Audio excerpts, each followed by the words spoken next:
नमस्कार दोस्तों, मैं doctor Prince Gupta, orthopaedics and joint replacement surgeon. आज हम लोग बात करने वाले हैं नी जॉइंट संबंधित तकलीफों के बारे में। उन तकलीफों से आपको क्या क्या परेशानियां हो सकती हैं, उन सब के बारे में। सबसे पहले हमें नी जॉइंट को समझना जरूरी है। अगर आप ये देखेंगे, ये एक नी मॉडल है, राइट नी का मॉडल है। ये नी जॉइंट बना होता है 3 हड्डियों से। इस बोन को हम फीमर बोन बोलते हैं, जिसको थाई बोन भी बोल सकते हैं आप। इस बोन को लेग बोन या टिबिया। ये वाली बोन जो होती है, ये कुछ लोग कटोरी बोलते हैं, मेडिकल टर्म में इसको पटेला बोला जाता है। नी जॉइंट में 4 लिगामेंट्स होते हैं। इनर लिगामेंट या फिर एमसीएल, आउटर लिगामेंट या LCL, anterior ligament is ACL and posterior ligament is PCL.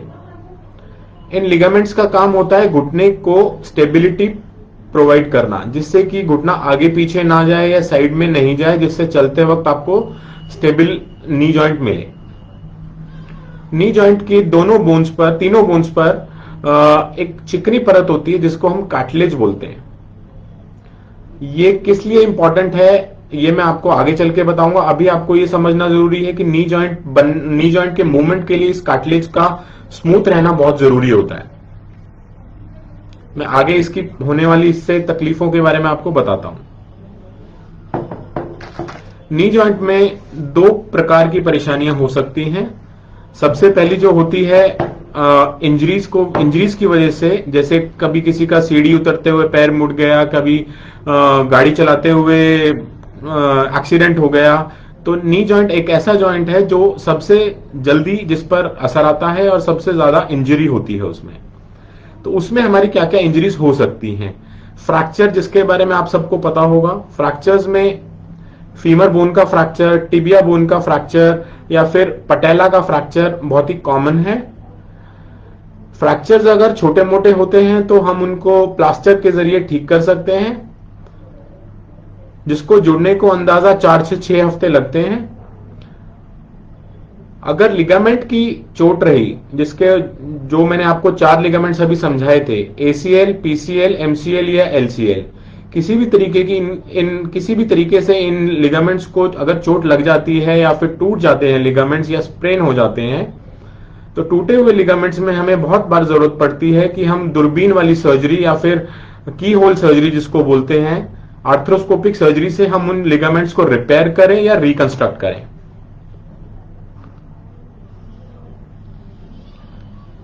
दूसरी इंजरी होती है मेनिस्कस इंजरी। मेनिस्कस 2 तरीके के वॉशर होते हैं घुटने में, medial meniscus and lateral meniscus, जो घुटने को कुशन प्रोवाइड करते हैं दोनों बोन्स के बीच में। जब भी कभी चोट लगती है तो इन मेनिस्कस में भी इंजरी हो जाती है, जिसको हम मेनिस्कल टियर बोलते हैं। अगर टियर ज्यादा कॉम्प्लेक्स होते हैं या फिर अगर मूवमेंट आने में प्रॉब्लम कर रहे हैं, तो हमें उसे भी आर्थ्रोस्कोपिक सर्जरी या की होल सर्जरी से जाकर रिपेयर करने की जरूरत होती है।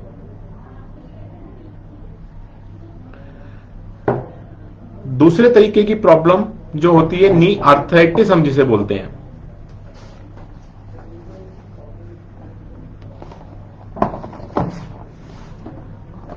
जैसा मैंने आपको बताया, नी पर एक चिकनी परत होती है जिसका स्मूथ रहना बहुत जरूरी होता है नी की मूवमेंट के लिए। यंग पेशेंट्स में ये चिकनी परत और कार्टिलेज की लेयर जो बहुत ही स्मूथ होती है, जिससे कि पेन फ्री मूवमेंट होती है नी जॉइंट की। धीरे धीरे नी जॉइंट घिसना शुरू हो जाता है। ये शुरुआत होती है 40-45 के बाद। जनरली फीमेल्स में जल्दी होती है, बिकॉज ऑफ फीमेल्स को घर में थोड़ा से काम, जो घुटने पर लोड लेकर नीचे बैठकर या फिर पालथी मारने की वजह से घुटने पर असर पड़ता है, जिससे कार्टिलेज की लेयर खराब होती है। आप देख सकते हैं इस मॉडल में ये जो लाल लाल क्रैक्स आप देख रहे हैं, ये कार्टिलेज की लेयर खराब होने की वजह से हैं। जब ये कार्टिलेज की लेयर बिल्कुल खराब हो जाती है, जैसा आप इस मॉडल में देख सकते हैं, बिल्कुल खत्म हो चुकी है कार्टिलेज की लेयर, तब हम लोगों को नी रिप्लेसमेंट करवाना पड़ता है।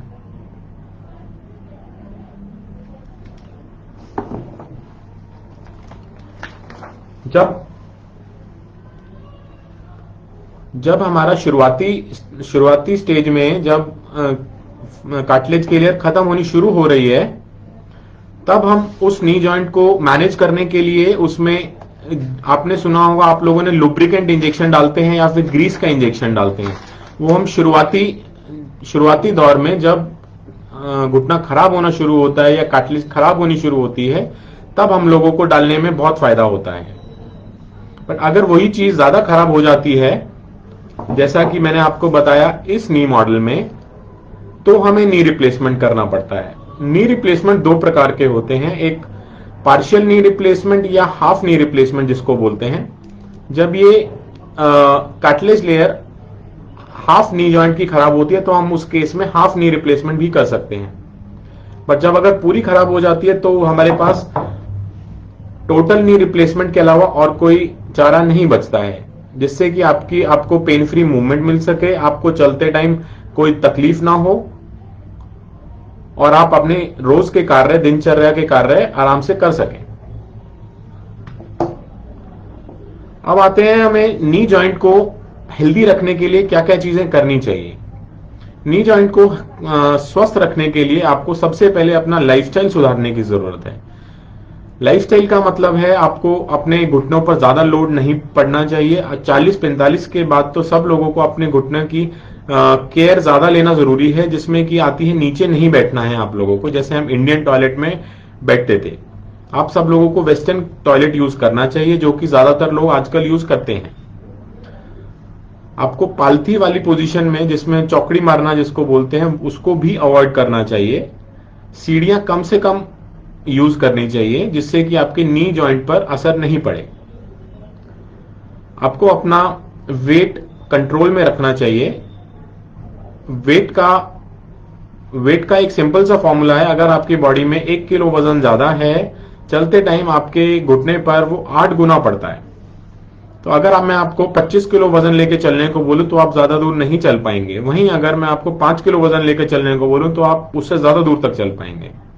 अगर आप इसी लॉजिक को लगाते हैं इस पर, तो आपको वेट अगर कम रखते हैं तो आपके नी जॉइंट पर कम दबाव पड़ेगा, कम प्रेशर पड़ेगा और आप नी जॉइंट को ज्यादा लंबी लाइफ दे पाएंगे।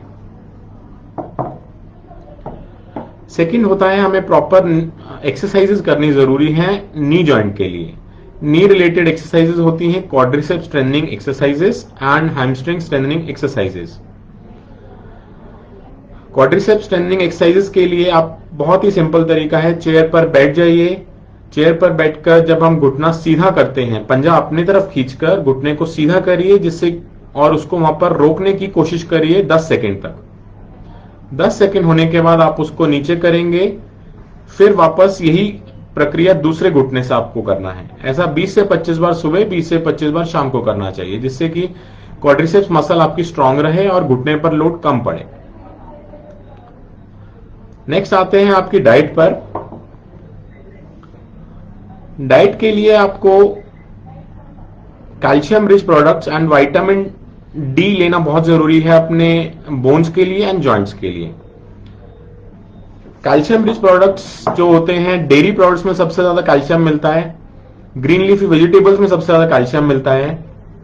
अगर हम बात करें कि कितना कैल्शियम जरूरी है हमें रोज लेने के लिए, तो इट इज अप्रोक्सीमेटली 1000 से 1200 mg कैल्शियम की रिक्वायरमेंट होती है रोज की। एक गिलास दूध से अंदाजा 300 से 400 mg कैल्शियम मिल पाता है, तो हमें अंदाजा 2 गिलास दूध लेना जरूरी है रोज के लिए। डेयरी प्रोडक्ट्स में सबसे ज्यादा कैल्शियम होता है। विटामिन डी के लिए बेस्ट सोर्स इज सनलाइट। अगर हम आधा घंटा मॉर्निंग में फर्स्ट 2 आवर्स की सनलाइट, सूरज निकलने के बाद पहले 2 घंटे की जो सनलाइट होती है, वो विटामिन डी बनाने के लिए बहुत अच्छी रहती है। विटामिन डी के लिए सनलाइट का आपकी स्किन पर पड़ना जरूरी है, जिससे कि बॉडी विटामिन डी बना पाए।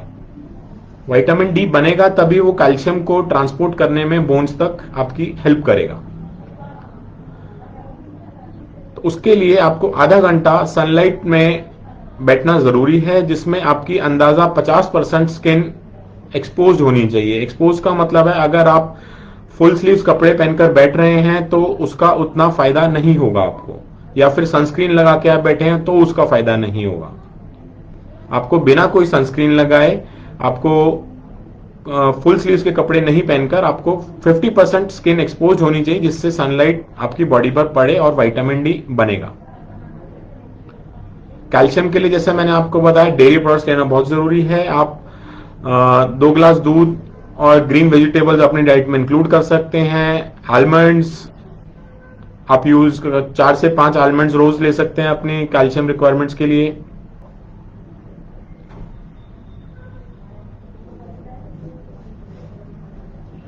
नेक्स्ट चीज पर हम आते हैं।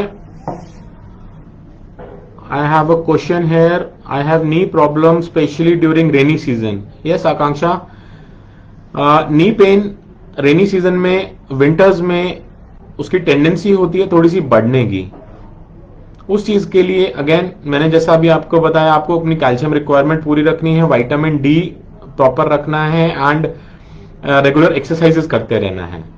विटामिन डी लेने के लिए आप क्या कर सकते हैं, आप विटामिन डी के कैप्सूल या सैशे जो भी मार्केट में अवेलेबल हैं, आपको फुल क्रीम मिल्क के साथ उसको चाहे half cup full cream milk के साथ आप लीजिए उसको once a week for 2 months, then make it once a month for once a month आपको हमेशा लेना चाहिए।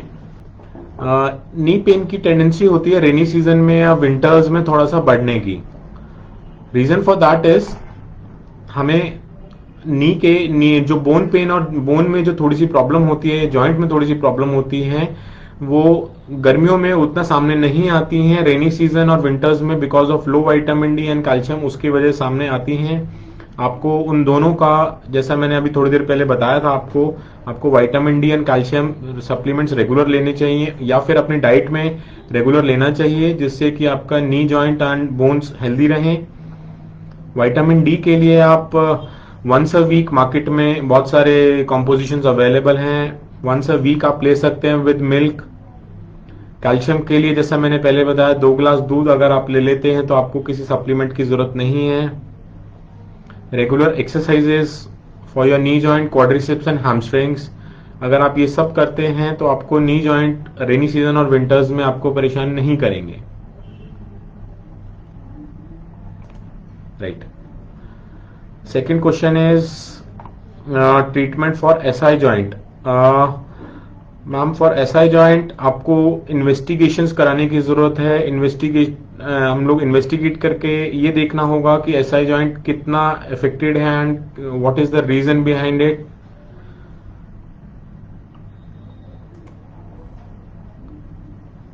yes, we were talking about the injuries to the knee joint.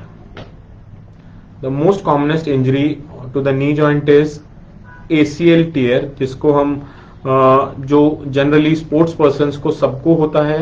ACL is the ligament जो नी में एंटीरियरली सामने की तरफ होता है, जो घुटने को एंटीरियर स्टेबिलिटी प्रोवाइड करता है, मतलब घुटने को आगे जाने से बचाता है। अगर वो लिगामेंट इंटैक्ट है आपका तो आपके घुटना आगे पीछे नहीं जाना चाहिए। राइट। तो ज्यादातर स्पोर्ट्स पर्सन जैसे कि फुटबॉल खेलने वाले या फिर क्रिकेट खेलने वाले, इन सब में जब भी इंजरी होती है तो ACL सबसे कॉमनेस्ट लिगामेंट है जिसको इंजरी होता है।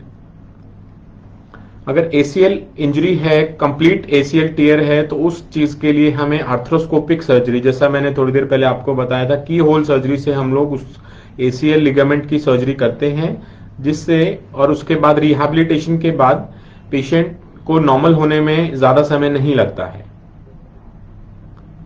तो कभी भी आपके जॉइंट में लिगामेंट की इंजरी हो या फिर आर्थराइटिस का पेन स्टार्ट हो तो आपको उस चीज को इग्नोर नहीं करना है। अगर आपके होम रेमेडीज से वो ठीक नहीं हो रहा है तो आपको अपने नियर बाय डॉक्टर को विजिट करना चाहिए और पता लगवाना चाहिए कि किस वजह से वो प्रॉब्लम आ रही है आपके घुटने में।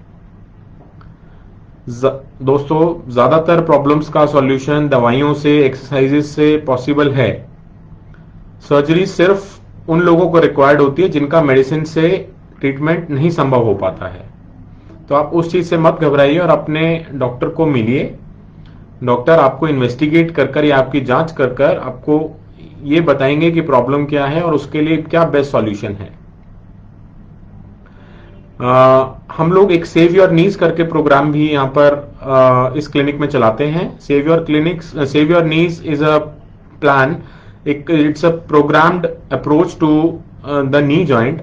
ये एक तरीका है जो अपने घुटनों को सर्जरी की, अभी हम जैसे आर्थराइटिस की बात करी थी, ये एक तरीका है जब हम अपने घुटनों को सर्जरी की नौबत तक पहुंचने से पहले उसको बचा सकते हैं। इसमें एक फोकस्ड प्रोग्राम्ड अप्रोच होती है जिसके लिए आपको डॉक्टर से मिलना पड़ेगा। आपको हमारे क्लिनिक आकर के उससे संबंधित जो भी प्रिकॉशंस लेनी होती हैं, जो भी चीजें करनी हैं, जो मेडिसिन रिक्वायर्ड हैं, जो एक्सरसाइजेस रिक्वायर्ड हैं, वो आपको लेनी होंगी। Yes, Mr. Paras, we have a question. You have a slip disc problem in L4 and L5 since 2 years. Yes, Paras, हम लोग मैं आपका MRI देखना चाहूंगा उस प्रॉब्लम के लिए। स्लिप डिस्क प्रॉब्लम एक डिस्क रिलेटेड प्रॉब्लम होती है जिसमें डिस्क पीछे आ जाती है और नसों पर दबाव आ सकता है। तो उस चीज के लिए I need to examine you and see your MRI films if you have. नहीं तो हमें आपको इन्वेस्टिगेट करना पड़ेगा एंड उसके अकॉर्डिंग ट्रीटमेंट रहेगा। यस, तो we were talking about save your knees. तो आपको सेव योर नीज प्रोग्राम में आपको यही चीजें सिखाई जाती हैं कि आपको प्रॉब्लम कितनी ज्यादा है और हम उसके लिए बेस्ट सॉल्यूशन क्या कर सकते हैं। ज्यादातर प्रॉब्लम्स मेडिसिन से, एक्सरसाइजेस से, प्रिकॉशन से, इन सब से सॉल्व हो जाती है। हमारे बहुत सारे पेशेंट सेव योर नीज में ऐसे हैं जिनका जिनका नी रिप्लेसमेंट शेड्यूल था, जिनका अभी 80% पेन खत्म हो चुका है और 20% के लिए they are not willing for surgery, जो हमारा शुरू से मकसद था कि हमें घुटनों को सर्जरी से बचाना है। तो ऐसा कोई भी चीज आप अगर करना चाहते हैं तो you can visit any time our clinic and visit our doctor and me. हमारी टीम है यहाँ पर, हमारी टीम से हम आपको इंट्रोड्यूस कराएंगे और आपकी प्रॉब्लम को समझकर उसके अकॉर्डिंग उसका ट्रीटमेंट प्लान डिसाइड करेंगे। Thank you friends for it was nice interacting with you. For any other query you can visit our clinic. आपको कभी भी कोई तकलीफ हो तो आप क्लिनिक में आकर हम मुझसे मिल सकते हैं। कुछ और प्रॉब्लम हो तो भी आप आ सकते हैं यहाँ पर। Thank you so much.